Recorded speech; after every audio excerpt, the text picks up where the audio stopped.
What's going on? It's Ash here coming at you today in Clash Royale. Thank you for joining me today. Today we have a disgusting, well, not just one, we have two disgusting, dirty, really OP decks. Surprise, surprise.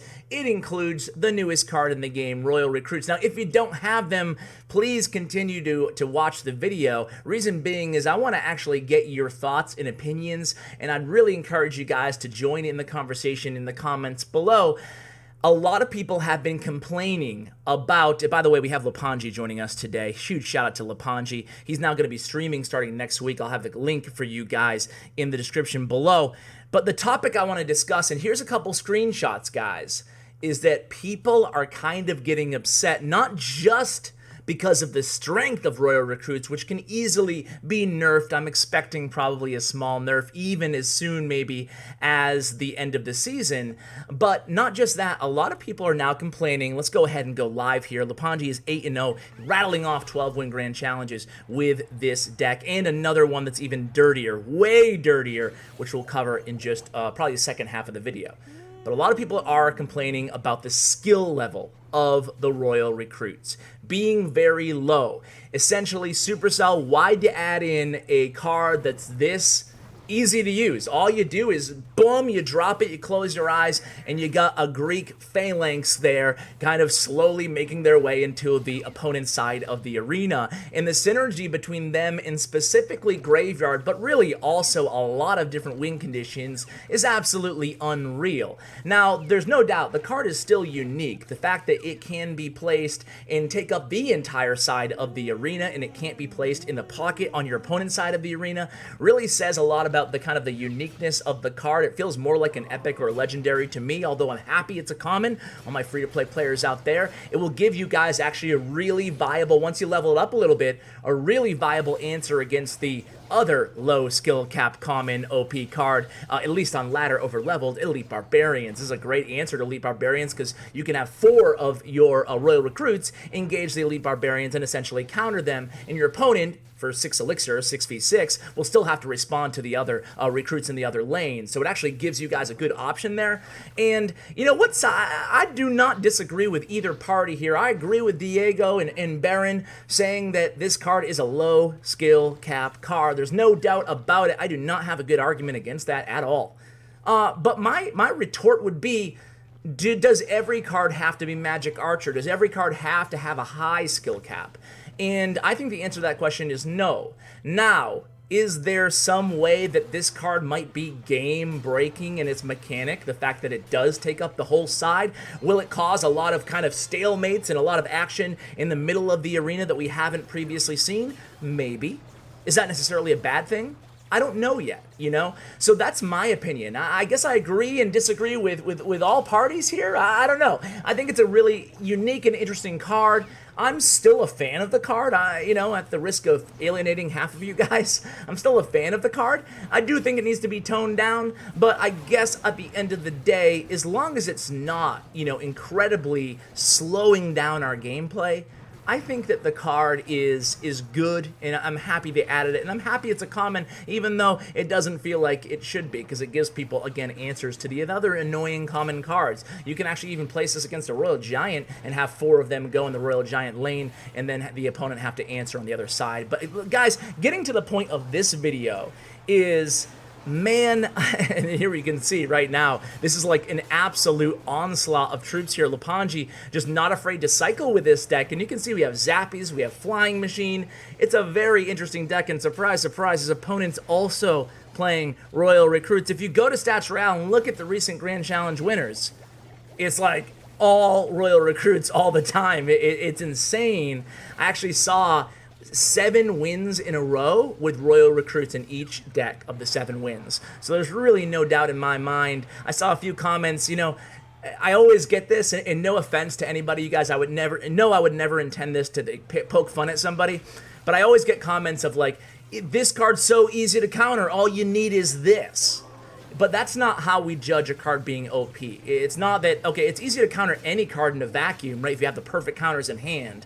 Really, you need to look at the win rates, the use rates, look at the 12 wins, look at the, the stats basically, because maybe you find it easy to counter, but maybe the majority of other people don't, So anyway, guys, the real synergy I want to talk about here is what you see on the screen right now. There it is in Loupanji, flexing those new princess emotes. Actually, that wasn't one of the new ones. I just bought the new ones, though. I'm a big fan of them. Are you guys? Anybody buy them yet? I'll do a giveaway. Hopefully some of you free-to-plays can get some emotes unlocked. I'll do one on Twitter today. Later on tonight. So follow my Twitter if you want to, guys. So Loupanji, another win. Surprise, surprise. This guy's just rattling off 12-0 wins left and right here. I actually saw him winning with a variety of different decks. Let's take a look at both of these decks here, guys. So this is, gross. You might have to, oh God, guys. Shield your eyes, hide your wife, hide your kids. Because it's Splashyard, the old version of Splashyard with Valkyrie. This is just nasty. You might have to take, at least wash your hands after you touch your iPad or your Android, your phone, whatever, after you play this deck, but you might have to take a whole cold shower and scrub very, very intensely. Because this deck is nasty. It's disgusting. I might title the video disgusting. I've never used that word in a title, I don't think, but I think this might justify it. Because of how strong the synergy of the new Splashyard. You guys know it's the same deck that we talked about like 4 videos ago. But this version has the Royal Recruits in for the Valkyrie or the Royal Ghost spot in the deck.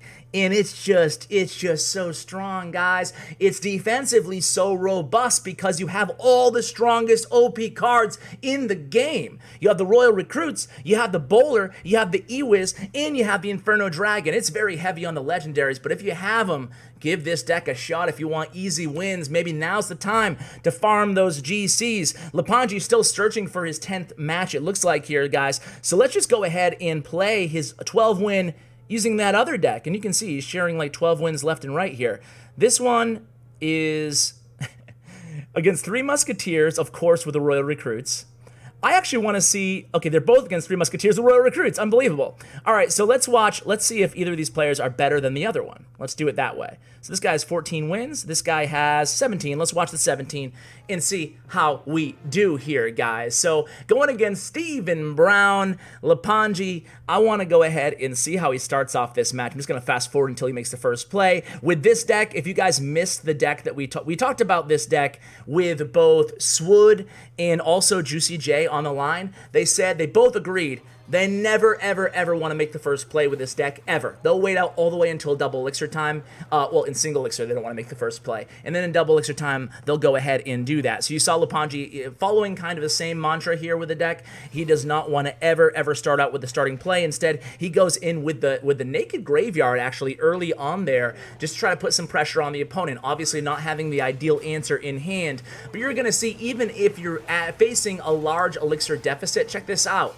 Bowler in the center, and then he has his own recruits to answer the other recruits, and all of a sudden, just like that, look at this counterattack coming down, guys. I mean, he has to use 3 Musketeers here, and, then that gives Loupanji the opportunity to use that easy poison, getting a lot of damage on all of the Musketeers there. You can see the Musketeers in the right lane have just not that much health left, So here he goes with the Bowler in the left lane, and here comes the Graveyard down, kind of identifying that Stephen Brown didn't have a good counter in hand. He doesn't have enough elixir to play the Royal Recruits right away, and Royal Recruits are not a good graveyard answer anyway, necessarily, so he ends up taking that left tower down to 984, all coming off the counterattack with the Royal Recruits, and that's something I want to mention to you guys.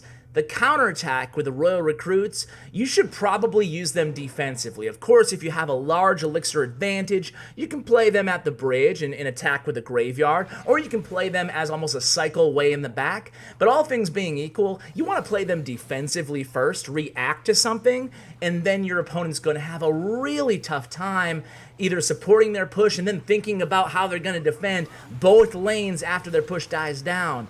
That's really the power, in my opinion, of these Royal Recruits here. So you can see we're actually take a lot of damage onto our right tower here, but now we have another lethal counterattack coming down. Even though he has 3 Musketeers, we're going to go ahead and NATO everything up and play them into the bowler. Meanwhile, we have the Graveyard going down the left lane. Zappies are not a really great answer against the Graveyard, so we go ahead and we take that tower down, boom, and then we respond easily to the Musketeers. And guys, that's gonna be GG again. If you're a Graveyard player, actually scratch that, screw that. If you're not a Graveyard player, pick up one of these 2 decks. I think you'll be impressed. All right, let's see if Loupanji's in Alive right now. It looks like he's not in Alive right now. All right, guys, sorry, just edited there because Loupanji, I think he took a bathroom break or something. I was waiting for a few minutes, and I was like, okay, I think I'm talking too long here. He's going back into his next match right now. I want to watch another live with this other version. Really quickly, the other version of the deck, both decks will be in the description. I really like this one too. Giant. I mean, we already talked a little bit about it. Let's just hop right in and kind of do the play-by-play with Loupanji, who's now 9-0 with the deck. He's going against the Pro Gamer 68 here. They start out with a Bandit in the back, so Loupanji's going to go ahead and respond just using the Royal Recruits in the back here. Again, not an awful play, like I just said. If you have the Elixir advantage in here in this situation, we knew that they countered perfectly the Bandit, so we could play them right in the back. He's going to respond with a Flying Machine in the back as well to help out against those Zappies. You know, just trying to figure out what deck the opponent is playing here, but nothing too major so far. Just kind of identifying, you know, what we're going against here. We're going to anticipate or intercept, excuse me, that Royal Ghost in the left lane there with our Ice Golem. Royal Ghost is going to get, no, take that back. A nice giant snowball play there from Loupanji. I love how Loupanji's using the giant snowball and the Flying Machine in this deck. It's just cool to see off-meta stuff. So here we go. He has enough Elixir to play the Recruits. Is he going to use them? He's not. He's going to use Zappies in the right lane, and it looks like the Tesla's going to easily take care of that Inferno Dragon. And you can see how slowly Loupanji is playing this here, just more reactively. He has the Tesla, he has the Zappies, he has the Snowball, he has the Recruits, he has the Flying Machine. Just a lot of defensively robust cards here. He doesn't need to pressure things, doesn't need to be super aggressive just yet. We're halfway through the match. Here comes the Royal Recruits again, dealing with that Royal Ghost in the left lane and stopping the Zappies in the right lane. The Zappies and the Recruits have the same amount of health exactly. However, the Royal Recruits do have their shield, so they'll live longer and win in a 1-on-1 battle or a 2-on-2 battle, even despite the stun effect of the Zappies. So here we go. We go ahead and use another nice giant snowball, again preventing all damage from that Bandit on the left lane. Very nice usage so far in the 2 situations of that giant snowball. We're going into double elixir time. This is where we can start ramping things up here. I'm interested to see if the programmer here is playing a Graveyard deck as well. I don't know, but I would think so here. I mean, you gotta assume, and there they are, of course, the Royal Recruits are gonna be in the deck. But look at this. This is kind of what I think people were complaining about here, is see all this action in the middle? I think it's going to take action, being that everybody's playing Royal Recruits, I think it's going to take action away from kind of usually around the Princess Towers, and now it's going to be right down the middle. So they respond with Royal Recruits to our Royal Recruits, we respond with Royal Recruits to their Royal Recruits, and they respond with Royal Recruits to our Royal Recruits. The cycle continues. This is ridiculous, guys. And you can see now, maybe this battle illustrates what things could look like, and it's not necessarily pretty per se, you know? I don't think it's necessarily what Supercell intended, but we'll see. Now, neither player, okay, I was gonna say neither player has used Graveyard. We see the Graveyard here, and they respond with Poison. You gotta assume the last card here from the opponent is also Poison. They could actually go, Graveyard, excuse me, they could actually go in with a big Graveyard push here. I take that back. So again, Royal Recruits started in the back here for Loupanji, and this is gonna be a long match here. Royal Recruits responded by the opponent in the back, and here it is, Zappies and Bandit going against the Flying Machine. Loupanji uses his poison, nice poison value there, really actually good poison value, and again we respond with Zappies, but check that out, guys, we get a little bit of damage on that left tower. This could actually even be a draw. I don't know. I mean, I think the opponent's last card is Graveyard, but it's very strange that they have not used it. Could it be something else? Could it be like a P.E.K.K.A. or something? Could it be like a P.E.K.K.A. control deck?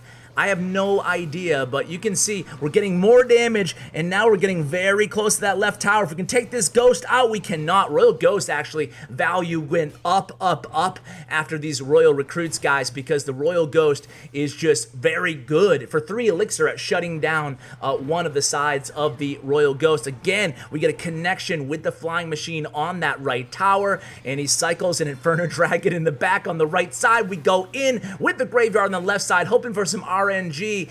We get a little bit of chip damage, but he comes in with that poison too, giving us some poison value in the right lane if Loupanji decides to use it here. Is he going to? Nothing. It looks like he doesn't need it. Wow, that's why Loupanji's Loupanji and I am in Ash. I'm just a nobody because I would have probably overcommitted and say, hey, poison value, I'll take it there, but that would have been the wrong decision. So again, just cycling in the back here. First we cycle the Zappies. Now we're leaking actually full elixir here. What are we gonna do? We play a Tesla in the right. There's only 1 minute left in this match, guys. This is gonna be a long match here. Bandit does connect on that left tower. That takes it down to a little bit, but we're still in the lead here. It's gonna be Loupanji's match to lose here, guys, or it's gonna be a total wash. We'll see. Meaning a draw. Here comes the Graveyard. We need those Graveyards, guys. He comes in with the giant snowball as well, hoping to get a little bit more chip damage, just chipping away here. At this point, we know we're not going to lose again. We just want to win. 706 HP left on the left lane. Can we cycle to another Graveyard here? We're going to need one right now, and of course we can. The question is, will it work? Graveyard down, poison down by the opponent, and it looks like this is going to be a draw, guys. We called it early because I think this is really, I mean, I would be, if this was not making the point of the people who are worried about, you know, the strength of the Royal Recruits, especially when they go head-to-head, I would just cut this match out. But this kind of illustrates what they were concerned with, in my opinion. We do get that tower down to 343 damage. We definitely would have won this match had we had another minute or so to go. But guys, Loupanji no doubt will finish off this grand challenge. He's, you know, again, he's been rattling them off all day. I want to go ahead and show another replay using the other deck before I let you guys go, and I want to show you against a Golem deck so you guys can get a feel of how the Royal Recruits stand up against a Golem beatdown deck here. And again, we're just going to go ahead and fast forward to begin with and see what Loupanji does. Look at that. Wow. Wow. I'm glad I showed this replay because I had no idea that he was going to ever do that. He started out playing the Recruits at the bridge. An incredibly aggressive move, and the opponent all of a sudden is on his toes here. Maybe that just illustrates the strength of the Royal Recruits. Of course, they had to use 7 elixir to defend our 6 elixir troop, and by my math, that's a win for us. It's a +1 elixir trade. However, we still have to expend 4 elixir dealing with the Mini P.E.K.K.A. and the Mega Minion. So, all in all, we actually do lose 3 on the exchange. We go in with a Graveyard here, and the Ewiz gets intercepted by that Dark Prince there at the bridge. Hunter is not the best Graveyard counter. We have a great answer to the Dark Prince in this deck, and that is the Bowler here. And the Bowler just does a great job because he just stays alive forever. He's so slow moving that he's great for pushes and just try to support troops behind him. Great card, and here comes the poison for Loupanji. Gonna deny all value out of that elixir pump by the opponent, and here it comes. It's gonna be boom. The Recruits, they're back, guys. When in doubt, just play the Recruits and you'll be okay. So here it goes. It's going to be a Mega Minion, and surprisingly, the opponent here not playing Royal Recruits. What's wrong with them, right? Why aren't they playing Royal Recruits? Even in the Golem deck, actually saw Loupanji winning a 12 win with Golem deck yesterday with the Royal Recruits. This deck is just so strong. I like the other deck. It's awesome and it's cool. A little bit higher of a skill cap because of the Flying Machine, the Zappies, and stuff like that. However, this deck is just... I think this version of the deck is the strongest in the game right now. Loupanji just sends in the naked Graveyard there. Doesn't want to devote too much elixir to defending, or excuse me, he wants to save elixir to defend in the right lane. He actually does take down that tower just using the naked Graveyard. So here it comes. The opponent's going to try to support this Golem push, but guess what? We have Bowler, we have Inferno Dragon. They use their zap, the opponent there, on the skeletons from that Graveyard. That ended up being an incredibly big mistake because they could not in turn zap that Inferno Dragon to reset it against that Golem there. and then we're able to easily defend. The golem didn't even reach the princess tower there, guys, and now on the counterattack here, it's pretty much going to be GG. There's not enough time for them to win with this golem push. Actually, there is enough time. But he NATOs it back, so now there's not enough time. I was like 30 seconds. I would not place my golem that far back with 30 seconds, because all it takes is one NATO or one log, and you just don't have enough time. But guys, what do you think? Again, I invite you to share your opinions in the comment section with me. Do you think that Graveyard and Royal Recruits are just an OP combo? Do you think that Royal Recruits need a big nerf? Are you upset about how strong they are? And last but not least, what do you think about these pros complaining about the low skill cap of the card? Can't wait to hear from you guys. And another reminder, check out Loupanji's player stats and profile, thanks to statsroyale.com, along with his Twitch and his YouTube channel. Everything will be in the description below for you guys. Huge shout out to Bren Chong, my YouTube partner. Check out his information as well. Guys, thanks so much for watching, and as always, take care, guys.